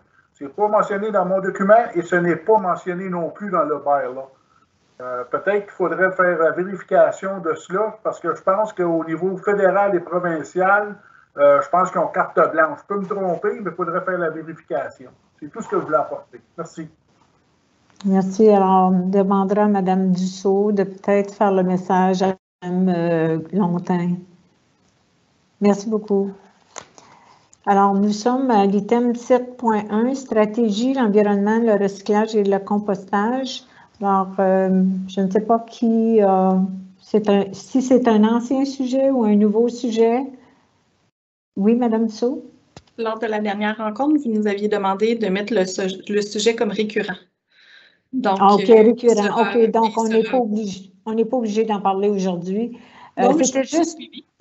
Non, c'est juste que je pense qu'on est un petit peu en attente à savoir là, tout le processus qui se passe en ce moment là, entre le transfert des responsabilités au niveau du recyclage. C'est sûr que oui, il y a des gens qui nous demandent pour le compostage, c'est pas évident, ça demande des prix, puis je pense que les meilleures personnes pour être capables de répondre à ça, répondre au moins aux questions de base en termes du coût, c'est probablement Recycle Action. Donc, peut-être que la question devrait être refilée là avec M. Lefebvre. M. Lefebvre, vous allez certainement avoir la chance d'en discuter avec vos homologues qui sont avec vous au comité. Vous n'avez peut-être même discuté à ce moment-là. À la dernière assemblée du comité plénier, j'avais demandé que j'aborde la question avec les autres municipalités pour voir l'intérêt, s'ils veulent continuer au point de vue ce côté-là ou une stratégie. Alors, notre prochaine rencontre, c'est seulement le 22 novembre. Okay. Pour voir s'il y a un intérêt, que c'est une forme de coopération qui peut exister à ce niveau-là. On avait lancé bien des idées à cette assemblée-là, si je ne me trompe pas. Il y avait eu la question des ristournes pour les personnes qui pourraient peut-être acheter eux-mêmes un compostage ou un outil pour faire du compostage à la maison. On avait parlé de bien des choses au point de vue stratégie. J'ai même eu une conversation avec une madame qu'elle a beaucoup d'intérêt à participer à une stratégie. Et c'est quelque chose que je voulais amener à Mme Dussault parce que on va voir s'il y a une possibilité d'impliquer cette personne-là en question dans une stratégie ou faire des recherches parce que la personne en question est vraiment très, très calée dans le domaine et la possibilité de peut-être nous aider. Mais je vais donner cette information-là à Mme Dussault. Mais pour le moment, c'est simplement d'aborder cette question-là. Puis comme Mme Dussault a mentionné, c'est un sujet qui était pour être présenté à chaque comité plénier comme un item récurrent. OK. Mme Dussault, je pense qu'il y a des commentaires aussi. Oui, allez-y, Mme Dussault. Lors de la dernière rencontre, on a parlé de pamphlets. Donc, juste pour vous dire que notre coordonnateur de communication a commencé à travailler sur ça. Et puis, puisque nous avons les ressources plus que les autres partenaires au niveau du recyclage, on va le faire, on va vous le proposer au comité de recyclage pour utilisation pour tout le comité en comme tel, donc les 3 municipalités. Au niveau de votre point, M. Lefebvre, au niveau du compostage, j'aurais besoin d'une directive du conseil. Est-ce que c'est quelque chose que vous voulez que je mette mes efforts le temps? Parce que c'est un gros dossier. Donc, j'aurais besoin de savoir c'est quoi la stratégie à faire, puis c'est quoi les attentes. Parce je pense qu'on avait mentionné dans le temps où il y a eu, j'avais abordé le sujet que seulement une quarantaine de municipalités à travers la province d'Ontario ils ont un programme de compostage. Alors, on sait que c'est très dispendieux comme item. On n'est sûrement pas rendu là. Avant que la transition se fait du recyclage, on parle de juillet 2023, où il y a des économies qui pourraient être effectuées pour convertir ces argents-là pour autres stratégies, que ce soit le compostage ou un programme de ristourne comme Carleton Place, où ils donnent un montant de 40 $, si je ne me trompe pas, pour chaque résident qui achète un compostage à la maison. Alors, c'est peut-être des sous que peut-être devraient être budgétés, une somme minimum peut-être, pour regarder une stratégie, mais pas nécessairement l'identifier immédiatement, mais peut-être bâtir. Je sais que M. Timbers, on a des réserves, si je ne me trompe pas, pour la question de vidange et de recyclage. Peut-être vous pouvez nous renseigner là-dessus, puis peut-être augmenter ce montant-là pour faire des réserves futures. Alors, c'est quelque chose, c'est toutes des stratégies. Comme je l'ai mentionné, on n'a même pas une limite de vidange. Je sais que M. Boudria travaillait sur un nouveau règlement, mais avec le COVID et tout et son départ, c'était mis de côté. Puis je sais que M. Wilson est très occupé, mais il y a aussi son adjoint, Mme Goulet, aussi, qui peut revenir en aide parce que je sais qu'elle assiste aux rencontres du comité de recyclage. Merci. Est-ce que ce serait quelque chose qui vous intéresserait de l'apporter lors d'une rencontre de budget et ou une rencontre spécifiquement stratégique sur l'orientation? Parce qu'on entend des très, très bons sujets, puis des projets très, très intéressants par rapport aux arbres, par rapport au compost. On est rendu là, il faut prendre des actions. Cependant, c'est sûr que M. Cardarelli, aujourd'hui, vous le dit, on a aussi un toit qui est après, qui demande des gros investissements, l'aréna qui va prendre toutes nos ressources. On a eu une présentation il n'y a pas longtemps de nos états, des routes et puis des pavages. Donc, on est une petite communauté, une petite municipalité, puis on aimerait savoir ce serait quoi que le conseil voudrait accomplir pour vous aider à mettre les efforts puis accomplir ces projets-là. Donc, c'est toutes des choses qui sont, oui, faciles à implanter, mais non en même temps parce que ça demande beaucoup de communication, de recherche. Et donc, mais par exemple, c'est des projets super intéressants. Oui, absolument.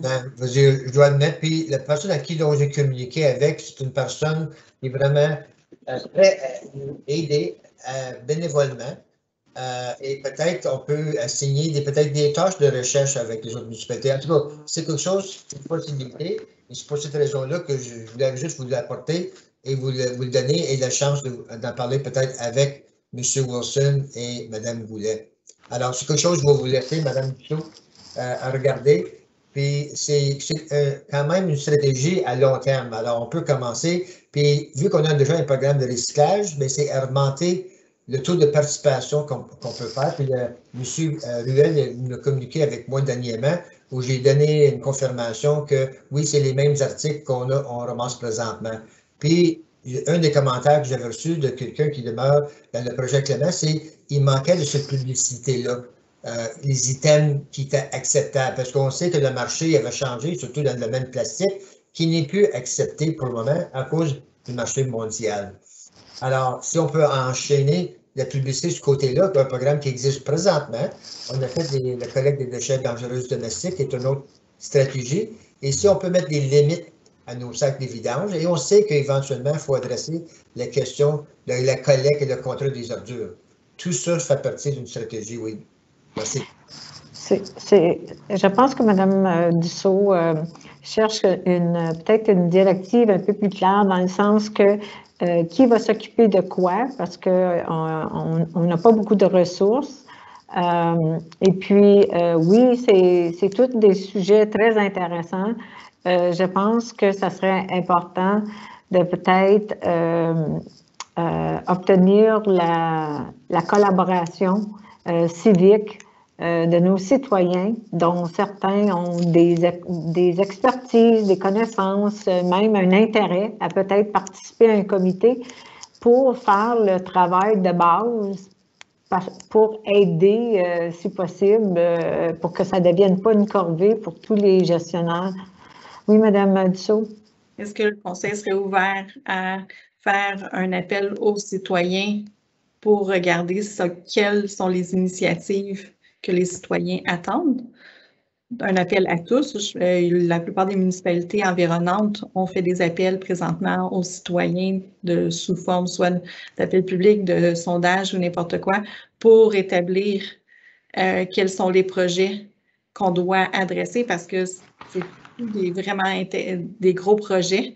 Et puis, j'entends le nombre de sacs. Oui, c'est un projet qui a été mis sur le côté, là, je l'ai noté, peut-être qu'il va se retrouver sur le prochain plan de travail, mais c'est sûr qu'on a énormément de projets. J'ai des listes pleines et pleines, lesquelles on attaque en premier. OK. Donc,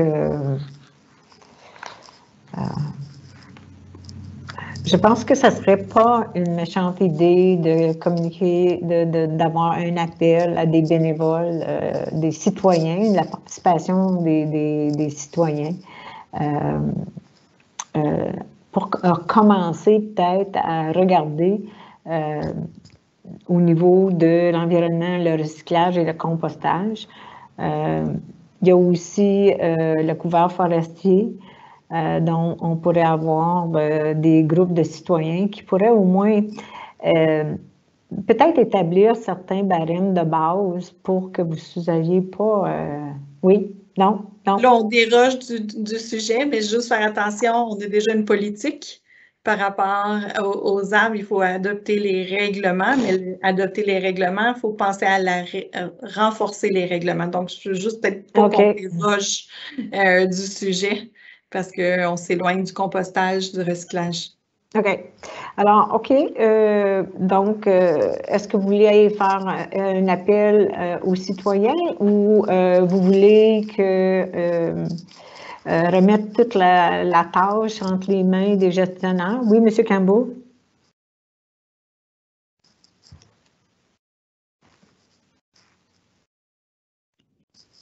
Bon. Vous m'entendez, là? Oui.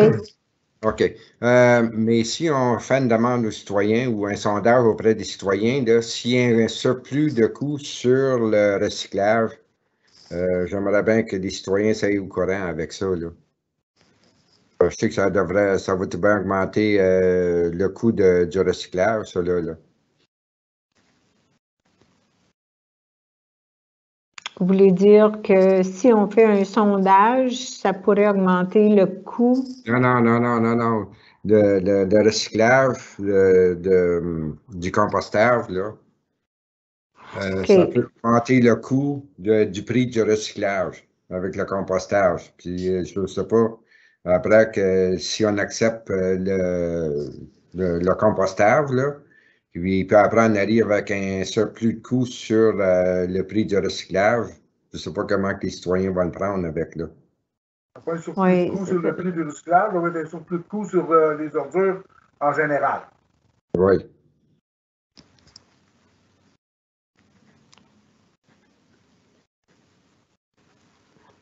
OK. Alors, selon vous, si vous... écoutez,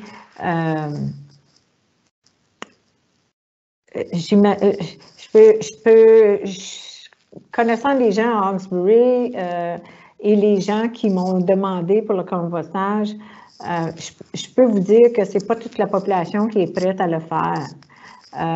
On a des individus, oui, qui sont peut-être mordus, puis qui, si on les encourage juste un tout petit peu, comme M. Lefebvre a dit, de donner une ristourne sur un bac à compostage. Ils vont s'occuper de ça. Je ne pense pas qu'on va en avoir suffisamment pour que ça puisse affecter là, le prix de la collecte des ordures. En tout cas, ça, c'est ma perception des choses. Je ne sais pas comment elle est, votre perception des choses, mais certainement, écoutez, on peut ramener le sujet à une prochaine réunion du comité plénier. Oui, M. Bogue?